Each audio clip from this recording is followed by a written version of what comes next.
Damas y caballeros, me complace mucho poder encontrarme con ustedes, que iniciemos nuestra sesión de hoy. En el aula invertida de hoy veremos unos ejercicios. Los ejercicios están planteados para ver otro tipo de cosas, pero lo que vamos a hacer hoy es justamente lo que hemos estado estudiando, que es cómo analizar, parafrasear, reconstruir y eventualmente, si es del caso, hacer crítica a un argumento. Entonces, me gustaría saber si esos ejercicios de la página 84, hay alguno particularmente que les haya parecido importante, relevante o difícil, que los hubiera retado, como para que los revisemos. Buenas tardes, profe. Muy buenas Profe, tardes. no me quedaron muy bien claros los ejercicios 5 y 9. ¿Qué podríamos Perfecto. revisar? Por supuesto, claro que sí, el 5 y el 9, vamos.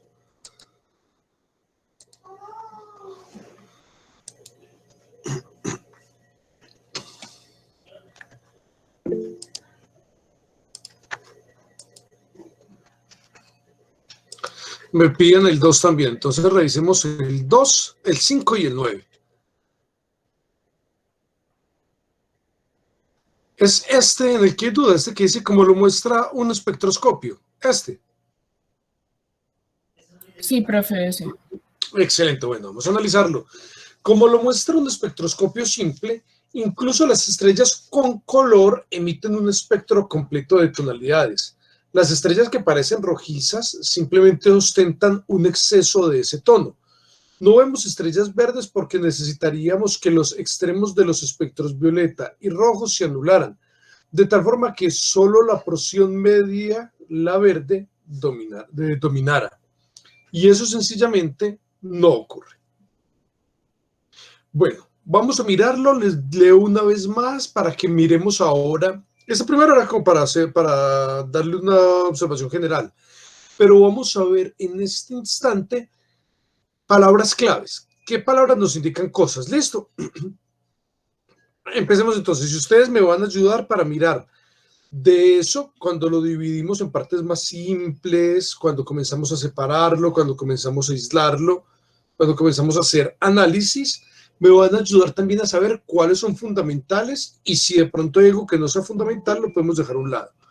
Entonces vamos a hacer la segunda lectura, pero esta es una lectura analítica de pesquisa de indicadores de premisa, de indicadores de conclusión, todo ese tipo de cosas. Como lo muestra un espectroscopio simple, incluso las estrellas con color emiten un espectro completo de tonalidades. Las estrellas que parecen rojizas simplemente ostentan un exceso de ese tono. No vemos estrellas verdes porque necesitaríamos que los extremos de los espectros violeta y rojo se anularan, de tal forma que solo la porción media, la verde, dominara. Y eso sencillamente no ocurre. Bien. ¿Qué indicadores de premisa encuentran allí? Si es que encuentran indicadores de premisa o qué indicadores de conclusión.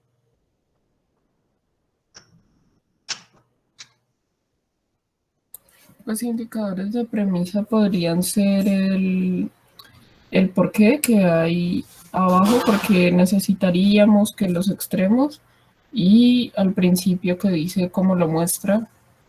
Perfecto, perfecto. El cómo es muy sutil, pero sí, en efecto, nos está mostrando que va a explicar algo. Nos toca dar una ilustración. ¿Qué va a ilustrar? Va a ilustrar que, como lo muestra el espectroscopio simple, todas tienen un espectro completo de tonalidades. Bien. Entonces, esa es una premisa. Otra premisa tendría que ser la parte en la que dice por qué necesitaríamos de los extremos. Muy bien.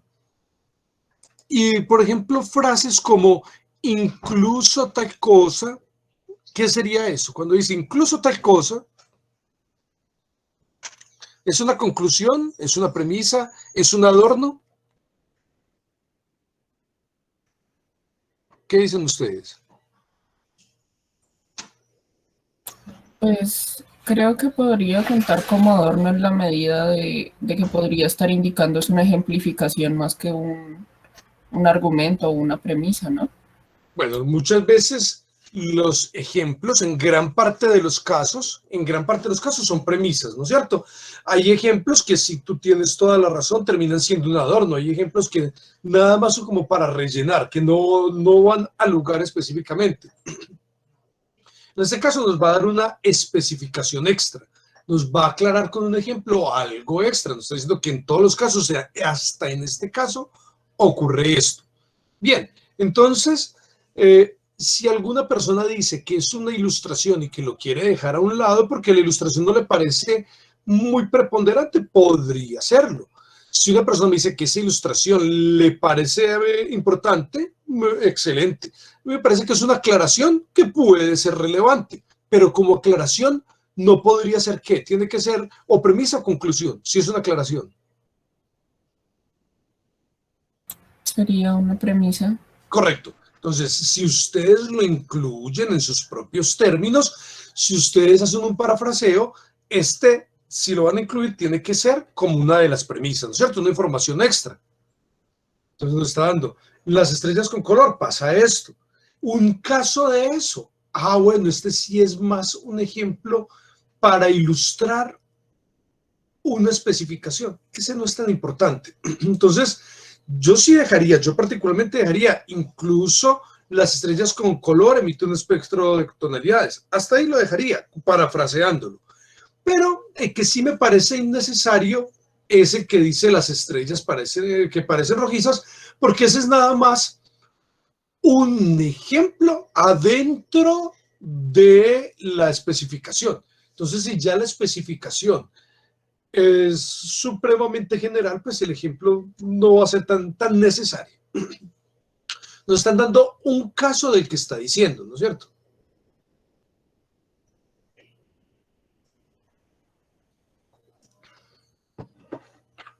Bueno. ¿Cuál sería la conclusión? Si es que hay conclusión. ¿O no hay conclusión?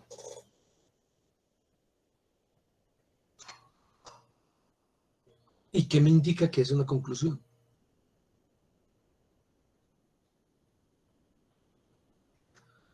¿O no vemos conclusión en esta? Pues, profe, o sea, como el enunciado decía que había que definir si eran argumentos o explicaciones. Sí. Y yo pues como que lo vi más como explicación que como argumento. Pero no me quedaba como claro, como que me quedó la duda. Perfecto. Es muy interesante eso que me estás diciendo. Hay momentos en donde solamente son explicaciones y ese era el caso típico que teníamos acá. Eso era lo que debíamos nosotros buscar. ¿Se trata como tal de un argumento o es más que todo una explicación? O sea, todo lo que está dando es una explicación. Por eso le estoy preguntando, ¿sí tiene conclusión o será que no tiene? Porque si no tiene, puede ser solamente una explicación de algo. ¿Tendrá una conclusión o será que no lo tiene? ¿Será solo una explicación? Pues por lo menos yo no le di conclusión, por eso lo dejé como explicación. ¿La otra dama que me iba a hablar, qué me iba a decir? Profe, pues yo lo tomé también como una explicación, pues no le encontré como la conclusión. Perfecto. Perfecto, muy interesante, claro. Claro que sí. En este, por ejemplo, podríamos decir, dentro de lo que está planteando, hay una pequeña afirmación que podría ser moderadamente conclusiva, pero no de todo el argumento, sino solamente de una parte que está diciendo. Cuando nosotros decimos, ¿por qué tal cosa? Es que vamos a justificar una frase. Esa es una de las tesis que está partiendo. Entonces tiene una tesis, pero esa tesis no es conclusión de todo el argumento, o sea, no se deriva de todo el argumento. Esto es más explicativo que un argumento como tal. ¿Cuál es la parte que está explicando que sí es una tesis, aunque no alcanza a ser la conclusión de todo el argumento? Solo es una de las tesis que quiere defender. ¿Cuál es la parte que tenemos a manera de tesis? ¿No sería que pues lo que él venía explicando de cómo tendría que funcionar el espectro de luz simplemente no pasa? Sí, aquí hay un punto que esta manera de tesis y es, no vemos estrellas verdes. Esa es esta manera de tesis, incluso vemos la explicación. ¿Y por qué no vemos estrellas verdes? No vemos estrellas verdes porque tal cosa. O sea, acá sí hay un pequeño argumento al interior en donde la conclusión de ese pequeño argumento sería: no vemos estrellas verdes porque tal cosa, porque los extremos del espectro violeta y rojo se anularían para que pueda verse la verde, pero eso no ocurre en la realidad. Eso es una especie de pequeño argumento, pero toda la frase no conforma un argumento. O sea, esta no es la conclusión de toda la frase. Ese pequeño fragmento de no vemos estrellas verdes no es la conclusión de toda la frase. Así que es una explicación, aunque sí defiende una tesis, pero no alcanza a ser todo un argumento, no alcanza a estar construido como un argumento. Entonces, básicamente, fue muy importante que lo dividiéramos en partes, lo separamos, y ahí sí podemos nosotros venir a decir si es o no es un argumento. Ese punto es equivalente en cierta medida a ser también una crítica de lo que estamos diciendo, porque cuando lo podemos mirar de esa manera podemos decir si sí es o si no es. O sea, si se trata de un argumento o no, eso nos da motivos suficientes como para poder mencionar si consideramos que de una manera crítica que tiene los elementos mínimos y necesarios para hacer argumento. El otro que me dijeron era el quinto, ¿o me equivoco? Sí, profe. Perfecto, miremos el quinto. El quinto dice: los astrónomos que utilizan el observatorio de rayos X Chandra que orbita la Tierra hallaron evidencia en el año 2000 de que un objeto que gira rápidamente, conocido como pulsar, en la constelación de Sagitario, como a 15.000 años luz de la Tierra, se originó en una espectacular explosión de una enorme estrella que registraron los chinos en el año 386 después de Cristo. Esto dio a los científicos la edad precisa del pulsar. La doctora Victoria Caspi, de la Universidad McGill en Montreal, quien dirige el equipo que estudia el pulsar 386, comentó en una conferencia en San Diego: determinar la verdadera edad de los astros es notablemente difícil. Por esta razón, los registros históricos de las supernovas son de gran importancia. Muy bien. Entonces, ¿hay algún indicador de premisa, hay algún indicador de conclusión en este argumento? Profe, pues yo veía la parte donde dice por esta razón como un indicador de conclusión, aunque sería como de una pequeña parte del texto. El resto para mí sería más que todo con unas premisas. Bien.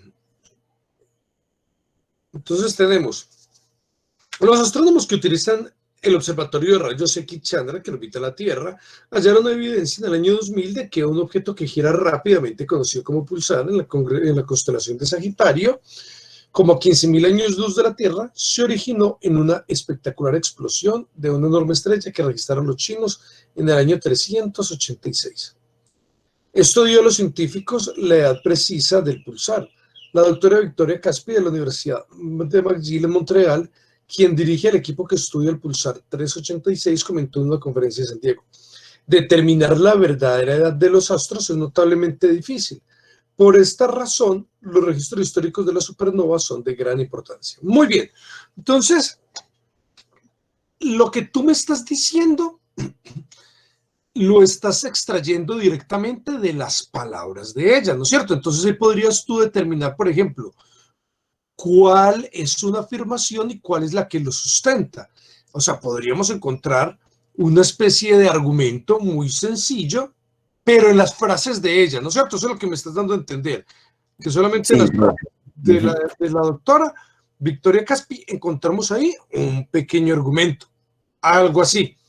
¿Los demás están de acuerdo o los demás encuentran algo más allí? Profe, pues yo también lo tomé como pues para mí también fue como lo que dijo las palabras de ellas, pero como la conclusión, pues que yo saqué, fue como la importancia de los registros históricos de las supernovas, pero pues no estaba como tan segura.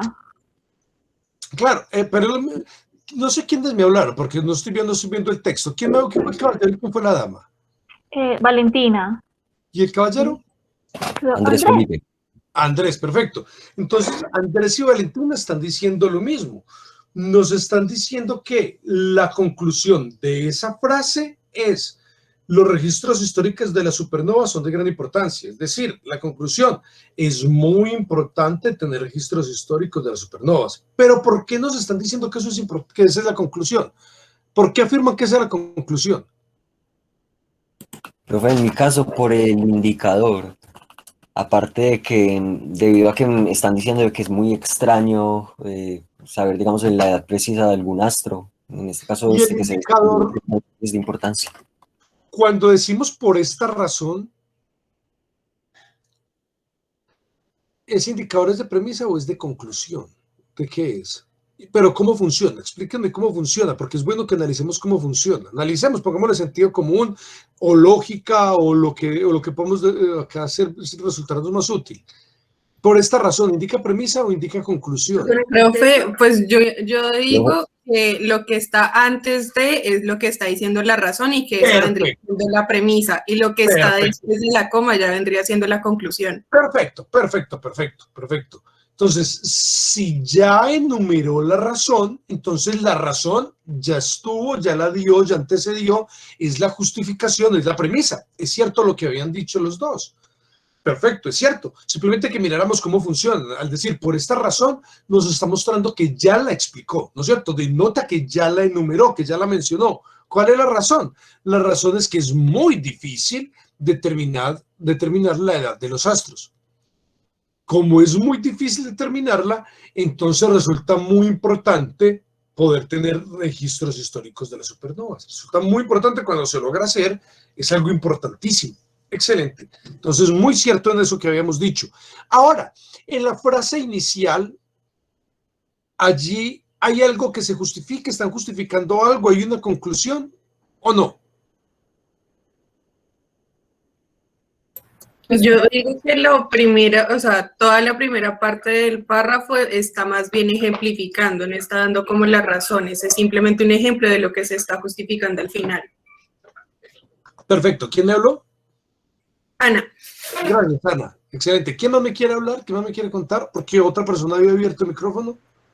Fui yo, profe Dana.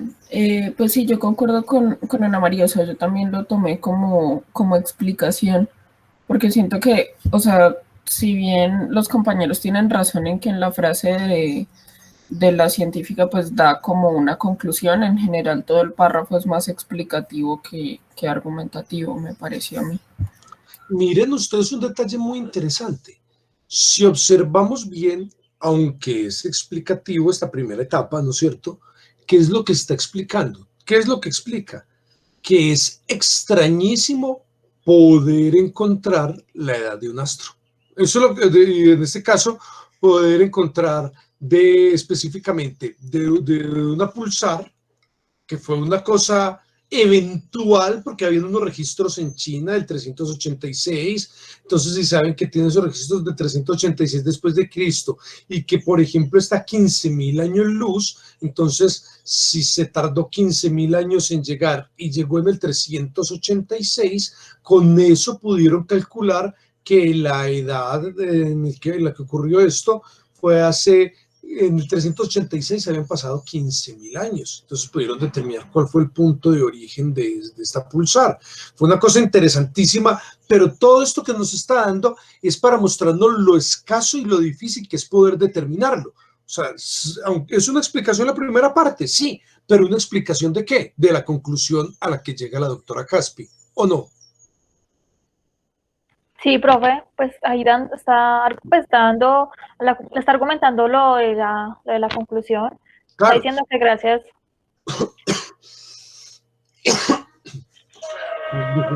Entonces, hay unas ilustraciones, hay unos ejemplos, hay otras que no son ejemplos, sino que son específicamente diciendo las cosas como tal, pero todo lo que está haciendo es una adherencia a esa conclusión, que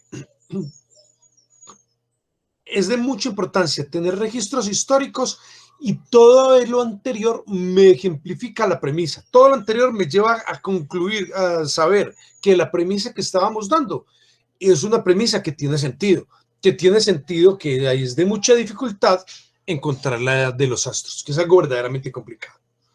Entonces, aquí sí tenemos un argumento, y Obvio, esto es una ilustración donde hay muchos ejemplos que de pronto no hay que poner cada uno de los puntos, pero podríamos sacar de todo esto que allí hay una ilustración acerca de esta premisa, que es muy complicado encontrar la verdadera edad de los astros.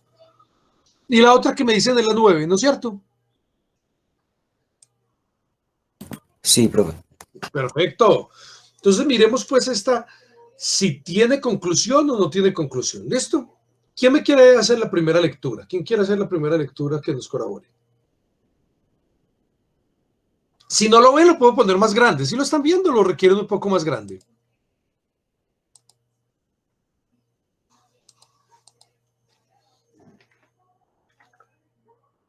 Listo, alguien que me colabore.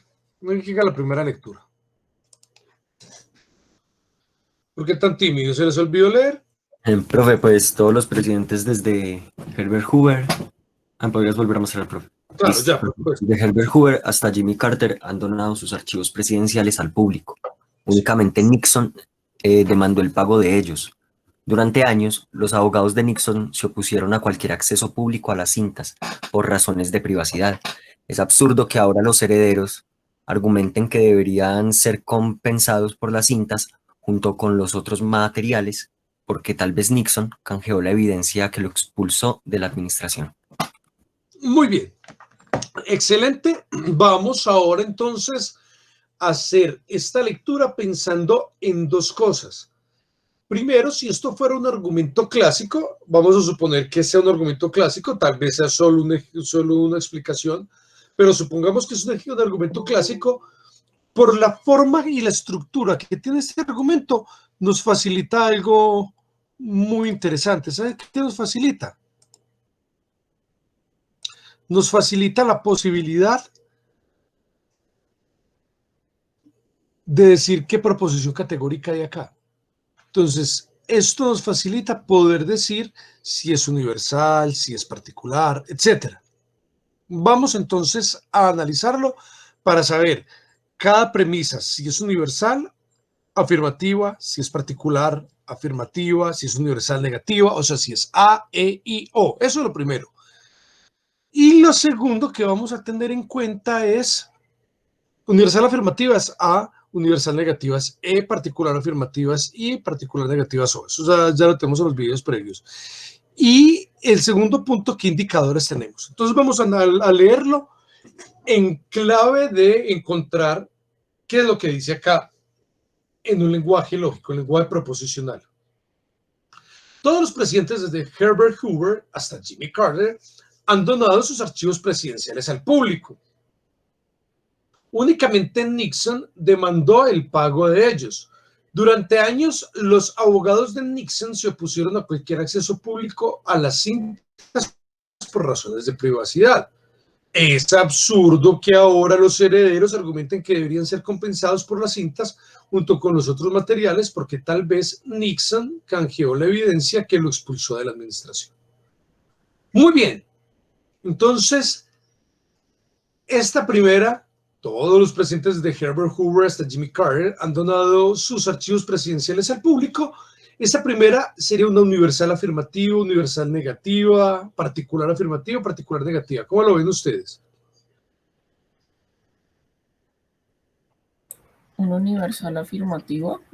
Claro. Y lo podríamos parafrasear de muchas maneras, pero digamos, todos los presidentes han donado sus archivos presidenciales al público. Listo. Eso es lo primero. Obviamente, ahí estamos hablando desde que hubo, pues, el archivo presidencial como tal. Por eso, pues, se aclara cuándo inició. Pero entonces, teniendo todos los presidentes, aquí hacemos nosotros un paréntesis, mientras estaban los registros, mientras existieron, mientras se han dado los registros, han donado sus archivos presidenciales al público. Listo. Segunda, únicamente Nixon demandó el pago de ellos. Hasta ahora no hay indicadores de premisa ni de conclusión. Les consulto, esta únicamente Nixon demandó el pago de ellos, ¿sería universal, particular, afirmativa, negativa? Particular afirmativa. Como está planteada, sí, claro. Pero si lo mantenemos en clave de la primera, sería, todos los presidentes han donado sus archivos al público. ¿Cómo podríamos utilizando la misma frase de donar sus archivos al público, hacer la segunda. Excepto Nixon. Exacto, entonces en este caso hablaríamos de una particular pero negativa, ¿no es cierto? Si la hacemos en clave de lo que dice la primera, todos los presidentes han donado sus archivos presidenciales. Nixon no los donó, que es lo mismo que decir demandó pago de ellos, ¿no es cierto? Hasta ahí vamos claros, una particular, algunos no, y ese algunos es Nixon, listo. Durante años los abogados de Nixon se pusieron a cualquier acceso público a las cintas, entonces continúa con lo mismo, simplemente está diciendo que los abogados no dieron acceso público, siempre se tuvo que pagar, siempre hubo un pago para poder acceder a ellos. La otra, es absurdo que los herederos argumenten que deberían ser compensados por las cintas y los demás materiales porque Nixon canjeó la evidencia que lo expulsó de la administración. Bien. Esta última, ¿cómo podría quedar?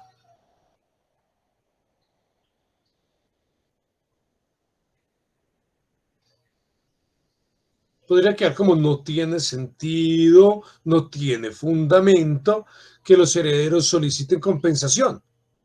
Hasta ahí podría quedar clarísimo. No tiene sentido, no tiene ninguna fundamentación que los herederos soliciten compensación. ¿Hay conclusiones o no hay conclusiones? ¿Es una explicación o hay conclusiones acá?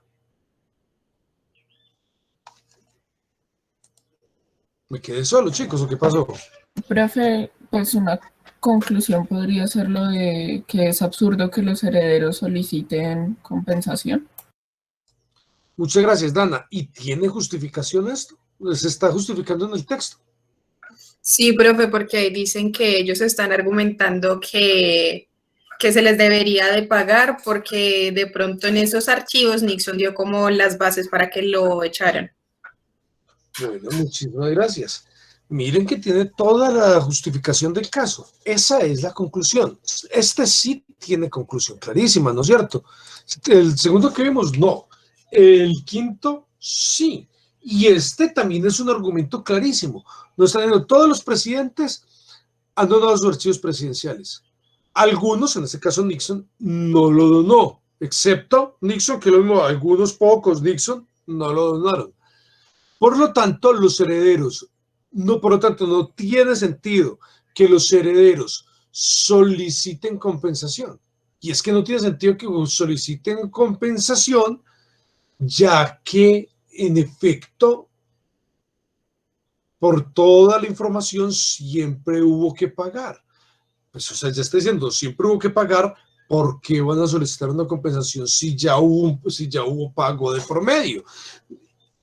Y que si esto lo llevó en algún caso a dar información exclusiva que lo terminara sacando de la administración, pues esa información también en últimas tuvo un pago. ¿Y cuál fue el pago? Que no tuviera prisión por lo que realizó.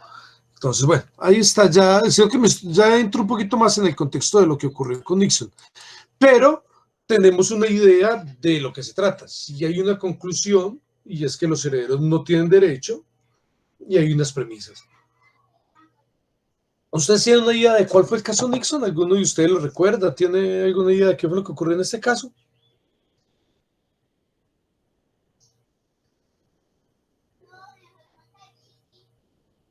Chicos. Por mi parte no lo conozco, no sé.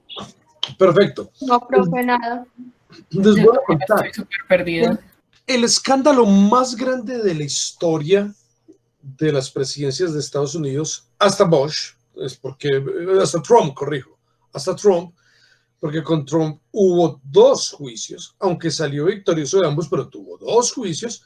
El caso más escandaloso que se había dado hasta ahora fue justamente el de este caballero, Nixon. Nixon hizo una cosa que en la política internacional, en una democracia, es considerado lo peor de lo peor de lo peor. Había un presidente con unas ciertas políticas, unas ciertas ideas que parecían en su momento liberales, vanguardistas. Fue asesinado, JF Kennedy, ¿no? Fue asesinado, Y después de esto viene justamente Nixon, todo lo contrario, una persona chapada a la antigua, reaccionaria, supremacista, bueno, todo lo típico que se sabe que ha vivido el mundo hace poco, unas ideas muy semejantes, muy parecidas, y este hombre llegó, pero tuvo un problema severo. Se descubrió algo que para las democracias es gravísimo. Es tan grave que tumba presidentes, lo tumbó.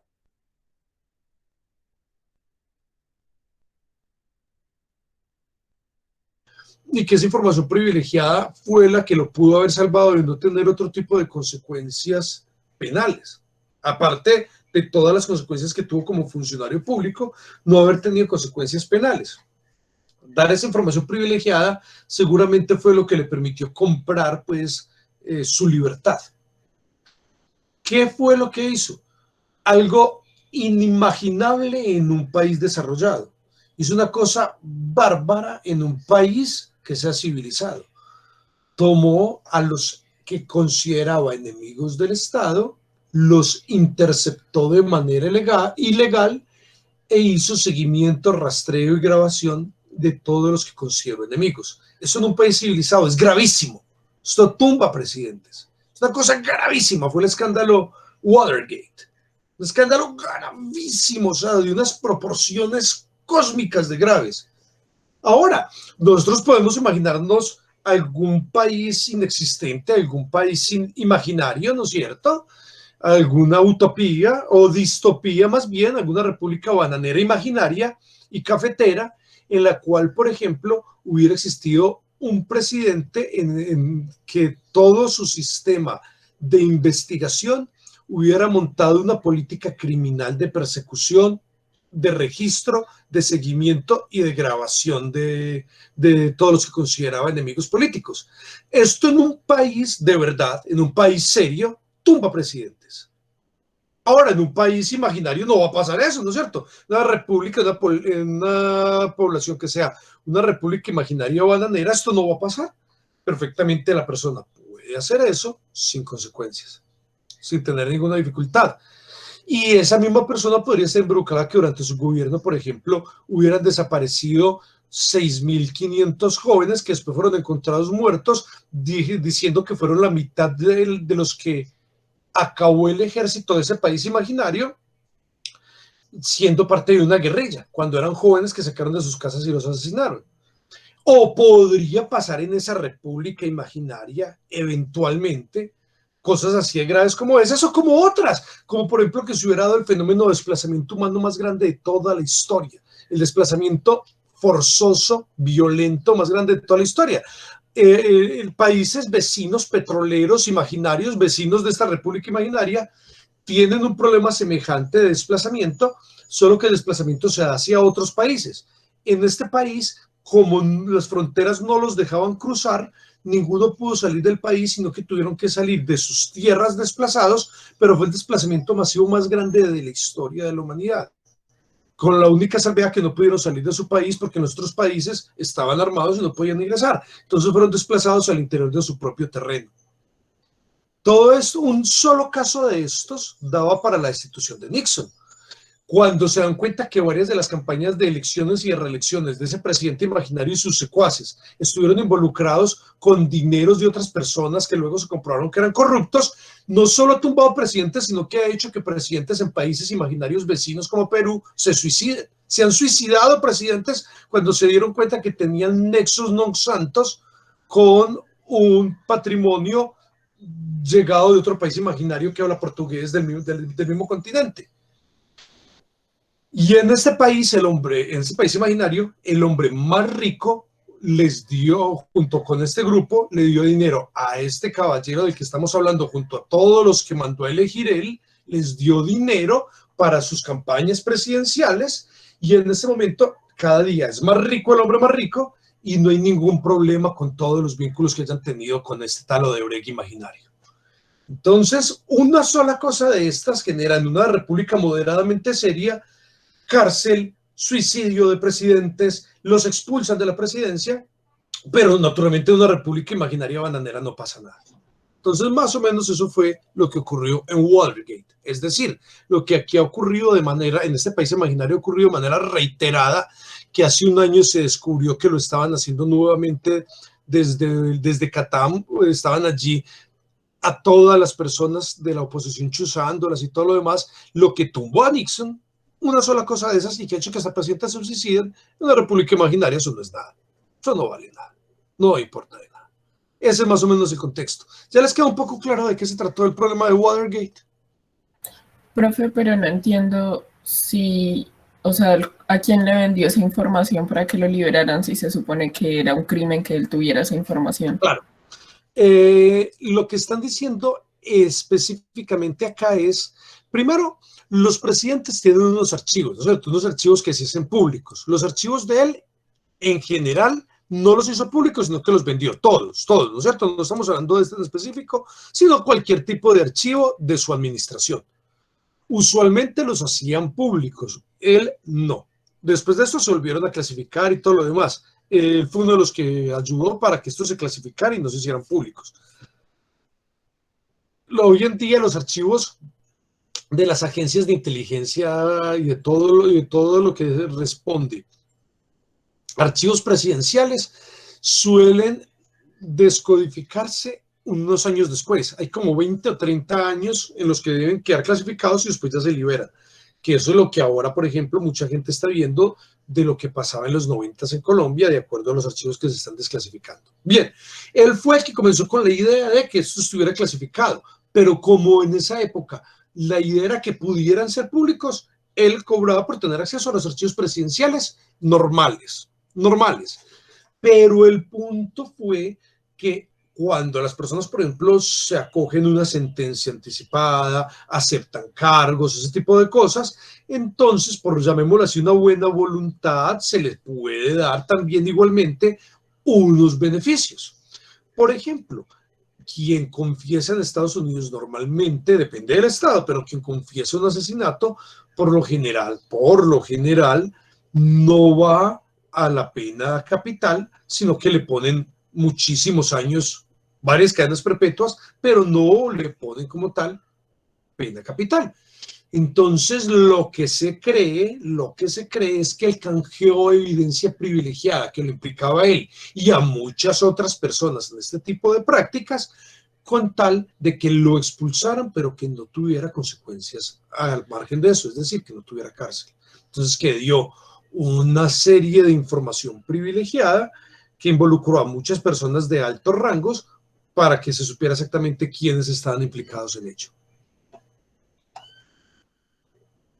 Eso es lo que dice al final, que tal vez canjeó evidencia, que en últimas lo expulsó de la administración, pero le salvó pues el cuello. Eso es. Listo, profe, gracias. Ya me quedó más claro. Excelente, Ana. Bueno, entonces, ¿quedó claro este caso particular? Listo, un abrazote entonces, un abrazo muy grande, me encantó estar con ustedes. Nos veremos en la siguiente sesión, mil felicidades. Hasta luego, profe. Muchas gracias, hasta luego. Gracias, profe, hasta luego. Chicos,